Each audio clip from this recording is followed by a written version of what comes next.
दिनै जायफोर बिमा बिफाया खामला हाजिरा मावनानै जादों, जायफोर बिमा बिफाया थेला बोनानै जादों, जायफोर बिमा बिफाया मालायनि न' बैनानै न'खर खुंदों, बिसोरनि फिसाफ्रा गाबोन जुदि माबा मोनसे जायाब्ला फरायनानै नोंसोरनि फिउचाराबो एखे। नोंबो खामला हाजिराखौनो मावग्रा जानो थांबाय दं, नोंबो थेला बोग्राखौनो जानो थांबाय दं, नोंबो मालायनि न' बैनानै जानांगोन, नोंबो कम्पानियावनो थांनो नांगोन। दा बिनिफ्राय उद्धार जानांगौनि मोनसेल' राहाया जाबाय फरायनांगौ गोसो होनानै। आरो जेब्ला नों गोसो होनानै फरायबाय नोंखौ रावबो होबथानो हाया। दा आं बेखायनो बुंगोन बेवहाय थानाय लाइमोनफोरखौ, बेवहाय थानाय बिमा बिफाफोरखौ, मानसिनो सोलायनो थाखाय 1 मिनिटल' टाइम नांगौ। मानसिया 1 मिनिटाव चेन्ज जानो हायो। दा बेखायनो आं बुंगोन मैया जोङो मा सिन्था खालामोन, जोंहा मैया मा नेगेटिभ सानस्रि दंमोन, जोंहा मा नेगेटिभ सानस्रि दंमोन, बेफोर गासिखौबो बावगारनानै जों दिनैनो गोदान सिन्था खालामनो हायो। आं साफ्रोमबो लाइमोन सेंग्रा सिख्लाफोरखौ बुंदों, नोङो दिनै जौ फाग्ला, हयथ' सिगारेट सोबग्रा, हयथ' गान्जाबो सोबो, नों बाइकनि फाग्ला, मैयासिम बेखौ नों बावगारनानै दिनैनिफ्राय गोदान सिन्था खालामनो हायो।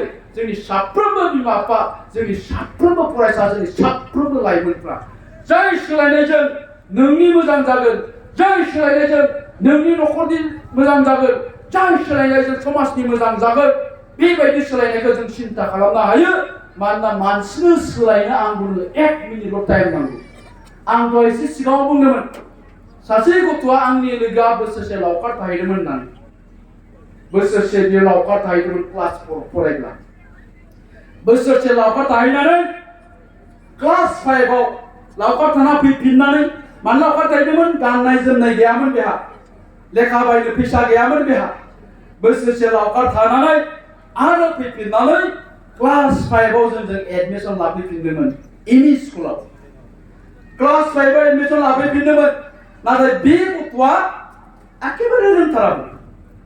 क्लास 5 मोनबाबो बे खुनु रोखोम गावनि नामखौल' लिरनो रोंगौमोन। बेनि रल नाम्बाराबो बयनिबो उनाव थायो आरो जिरायनायाबो बयनिबो उनाव जिरायो। बेबायदिनो क्लास 5 मोनबाय, 6 मोनबाय, 7 मोनबाय, 7नि एनुवेल एग्जाम फैबाय, 7 एनुवेल एग्जामनि रिजाल्ट फैबाय। जेला रिजाल्ट फैबाय नुबाय जाय गथ'आ रोंथारा होननानै बुंदों बे 75% मोनदों, आंनिया 72। बे रल नाम्बार 1, आं रल नाम्बार 2 जाबाय। आं शक जादों, माबोरै जाखो बेलाय? माबोरै 75% मोननो हागोन बेलाय? आंनिख्रुइ माबोरै बांसिन मोननो हागौ बेलाय? ओंखायनो आं बेखौ बुंबाय, न'खौ लादों मानो होनना? मा न'खौ लालाबायो? न'खौ लाखिनायाव माबोरै 75 मोनगोनलाय? अब्ला बे गथ'आ बुंदों, आं थांखि लाबाय। मा थांखि? आं पुलिस अफिसार जानोसै।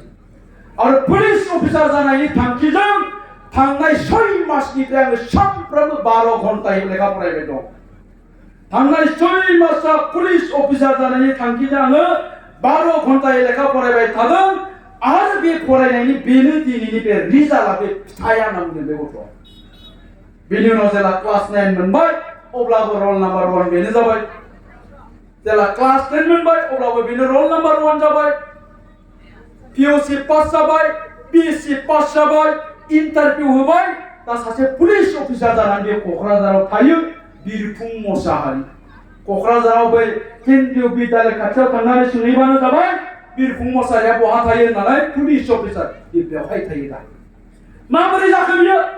आं बुंदों जाय गथ'आ जेबोखौनो रोङा, जाय गथ'आ गावनि नामखौनो लिरनो रोङामोन क्लास 5सिम, बे गथ'आ हरसेनि गेजेराव चेन्ज जादों, सोलायदों।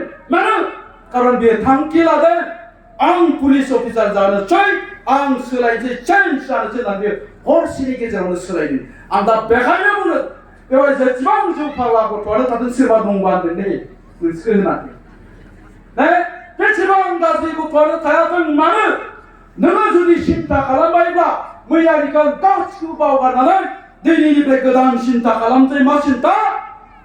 आङो फैगौ मेट्रिक फाइनालाव 90% लाखिगोन, बा आङो मेट्रिक फाइनालाव 95% लाखिगोन। मानो? खारन आं मास्टार जानो नागिरदों, आं प्रफेसार जानो नागिरदों, आं एसएस अफिसार जानो नागिरदों, आं डक्टर जानो नागिरदों, इन्जिनियार जानो नागिरदों। बे थांखिखौ लानानै जुदि नों फरायोब्ला दा मोनानिफ्राय नोंखौ फोसाबनानै लायोब्ला आं रावबो सक्तिया, रावबो गोहोआ नोंसोरखौ होबथानो हाया। नाथाय बे सेल्फ कन्फिडेन्स आत्मबिश्वासा थानांगोन दिनै जोंनि गोबां मानसिफोरा दिनै गोबां लाइमोनफोरनाव बे सेल्फ कन्फिडेन्सआ थाया बे आत्मबिश्वासा थाया मानो कारन आथिखालाव जोंनि लाइमोनफोरखौ नैबे खर'आव नेगेटिभिटि जा थिंकिं नेगेटिभ बे थिंकिंआ जोंनि गथ'फोरखौ बासाबोदों आरो बे दिनै जोंनि गोबां लाइमोनफोरखौ धंसनि लामाथिं लांबाय दङ मिथिबाय नेगेटिभ माने माखौ होनना बुङो मिथिगोना बियो मोजां नङा बियो थिग नङा आं बेखौ मावनो हाया बेजों जानाय नङा बे थिंकिं नेगेटिभआ बेखौ होननानै बुङो दिनै जोंनि गोबां लाइमोनफोरनियाव बे नेगेटिभिटि जा थिंकिं नेगेटिभ थिंकिं बे नेगेटिभ थिंकिंआ पासाबोनानै दं माया खालामदों ससियेल मिडिया दिनै ससियेल मिडियायाव मा नुयो बर'फोरनि ससियेल मिडियायाव मा नुयो जायफ्रा बर'फ्रा ससियेल मिडियायाव एकाउन्ट दङ बिसोरो मा बाथ्रा फोसावो गासिबो मेनिपुलेटेड इनफरमेशन फेक इनफरमेशन गावबागाव स्वार्थखौ पुरन खालामनांगौनि थाखाय जे बेखौ जोंनि लाइमोनफ्रा मा खालामदों दा सोरबा लिडारखौ जुदि सोरबा बिराद रायदोंबा नोंमारगौनि साला एम्फौ मरदा ओनसोलाव बिदि केन्द्रा मा नोंमारगौया हाग्रामाया लांथामा थिग नोंमारा बेबायदिखौ बिसोर बिराद नायो गाज्रि मोनना आं सारमोननि खोथाखौ बुंदों बास्तबखौनो आं बुंदों आरोखि नङा होमबा जेब्लानाखि बै दैदेनगिरिफोरखौ सोरबाया गाज्रि रायगोन बेखौ थिगसाय नायो बिसोरो नोंमारगौनि साला बिसोर थिग नोंमारा लागायनांसिगौ बिसोरखौ कमेन्टबो होयो नाथाय जेब्लानाखि मोजां भिडिअ होगोन दहाय लेक्सार होलांनाय माखासे भिडिअफोरखौ सोरबा ससियेल मिडियायाव होयोब्ला बेखौ स्किप खालामलाङो बेफोरखौ नाया बेफोरखौ माखौ नायो दा जुदि फैलाखौ सोरबा गाज्रि रायोबा ससियेल मिडियाया फैलाया थिग नङालाय गावनि जायगायाव मोजां मोना बेखौ रावबो नोंमारगौ खोमालाय साला बेखौ बारा मोजां मोनखाया थिग सायनायगोन सोरबा इउटिउबारा बुङो हेल' गाइस वेलकाम बेक टु माय इउटिउब चेनेल जानो हागौ नोंथांमोना आंनि चेनेलाव बयबो नायगासिनो दङ आं नोंथांमोननो बिराद मोनसे मोजां रादाब लाबोनो नागिरदों नोंथांमोना बयबो मिथिखादों खोमा थेवबो आं दिनै डिटेल्सआव नोंथांमोननो मोजाङै खोन्थानो नागिरदों खोनासंला आंलाय सानदोंमोन बिराद मोजां इनफरमेसन होगोन नामा एजुकेशननि साइन्सनि लिटारेचारनि कालचारनि गेम्स स्पर्ट्सनि नङाब्ला मा बुंगारबायो हेल' रायजोफोर नोंथांमोनाथ' दाख्लैनो नुखादोंमोन नैबे माबाया सोमस्रिया सोरजोंबा ओरैजाय खामाखासो खारबा लांदों होननाया ओरै हमजाबायमोन लागाव 1 घन्टानि उनावहाय 1 मिलियन भिउस जेलानिखि ओरै थोरै फरायनांगौ ओरै थोरै जानांगौ ओरै मावनांगौबा गैया सप्तासेयाव 1K जाया आंनियाथ' मोजां बाथ्रा बुंनाया फां फुबाथाय एकदमबारे दसेनो थाङो मिलियना दा बे नेगेटिभिटि थिंकिं आं बेखौ होननानै बुंदों आरो बे नेगेटिभिटि जा थिंकिं नेगेटिभ जा थिंकिं बे थिंकिंआ जोंनि लाइमोनफोरखौ माबोरै धंस खालामदों बेजोंनो मा जाबाय दा हमनानै ला साख्रि ओंखारदों 5,000 साख्रिया पस्टआ एप्लाइ खालामग्राया 50,000 ने साख्रिनि पस्टआ 5,000 एप्लाइ खालामग्राया 50,000 जोंनि BA पास MA पास गथ'फ्रा मा होनबाय दाय न'आव मोननोब्रा 50,000 जों दाय जाखाया नंगौना नङा जाखाया 50,000 5,000 पस्टआनो बाद दे बा बिमा बिफाया बुंबाय थानायखाय नङाबा गोसथोनायाबो इन्टारभिउ हैनायखाय गावबो ओरैनो लुबैबाय फरायाखै साननाया मा नेगेटिभ 50,000 जों आं मोनखाया मानो सानाखै बे 5,000नि गेजेराव आंबो थागोन आं थाथारगोन बे 5,000नि गेजेराव जोंथ' बेखौबो साननो हायोमोन नाथाय मानो सानाखै आं बुंदों बेखौनो नेगेटिभ बे नेगेटिभ थिंकिंआ दिनै जोंनि लाइमोनफोरखौ धंस खालामबाय दं माया ससियेल मिडिया आं बुंदों बे ससियेल मिडियायाव दिनैनि दिनाव नों बेखौनो बांसिन नुगोन आरो नोंनि साननायाबो बिदिखौनो बांसिन नायगोन दा बेखायनो जोंनि पजिटिभिटि जा थिंकिं बेखौ जोङो इस्टाब्लिश खालामनांगौनि थाखाय नोंनि खर'आव पजिटिभिटि बे थिंकिंखौ इस्टाब्लिश खालामनांगौनि थाखाय मा होननानै बुंदों गेदेर मानसिफ्रा गुनि गियानि मानसिफ्रा दिनै सानसे आं रावखौबो रायखुमाया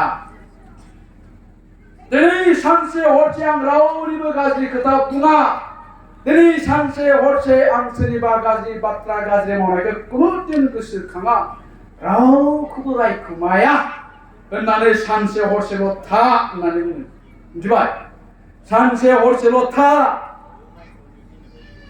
अब्ला नोङो अखानायै गावखौनो मोनसे चेन्ज जानाय मोनगोन गावखौनो मोनसे चेन्ज जानाय सोलायनाय फिलखौ खालामनो हागोन दा बेखायनो दा मोनानिफ्राय स्टार्ट खालामबानो जाबाय ना रावखौबो दा रायखोमा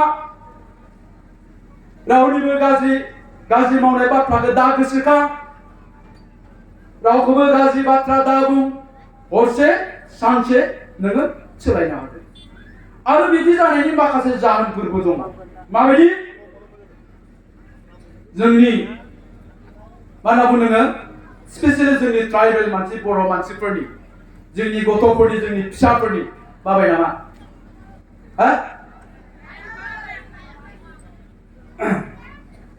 एसेल' बुंनोसै मा होनना बुङो नोङो जोंनि बर' मानसिफोरनि गथ'फोरनि दा क्रन'लजिकेल एज आरो बिनि मेन्टेल एजजों गोरोबा होनना बुङो क्रन'लजिकेल एज माने जोनोम जानायनिफ्राय दिनै बेसेबां जाखो बिनि बैसोआ बे बैसोजों बिनि मेन्टेल एज दा ब्रेननि जा मेचुरिटि जा आइकिउ लेभेल आइकिउ माने इन्टेलिजेन्ट कोइसन होननानै बुङो इन्टेलिजेन्ट कोइसन जा आइकिउ लेभेल बे आइकिउ लेभेला गोरोबा होनना बुङो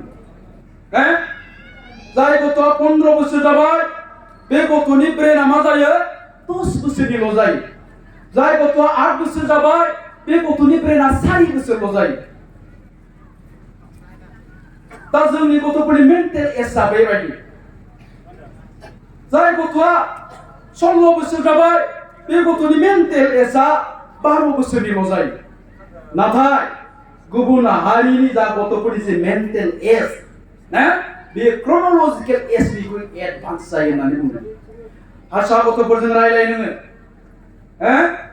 7 बोसोरनि हारसा गथ'जों रायलाय बाङालि गथ'जों रायलाय बिसोर ओरैबायदि रायलायगोन जेन बियो 12 बोसोर जाबाय 15 बोसोर जाबाय बिनि बैसोआ सानफ्लाङो इमान टेलेन्ट दाखालि जोंनियाव मा जादोंमोन मबाइल गथि साहित्य सभा जादोंमोन ना पाठशालायाव अखम साहित्य सभा बे अखम साहित्य सभायाव बाथ्रा दान्थेलायनाय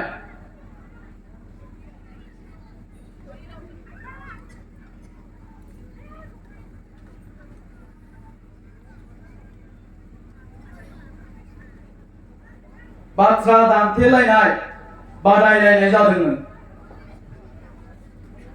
बे बाथ्रा दान्थेलायनाय बादायलायनायाव ओरैबायदि नुबाय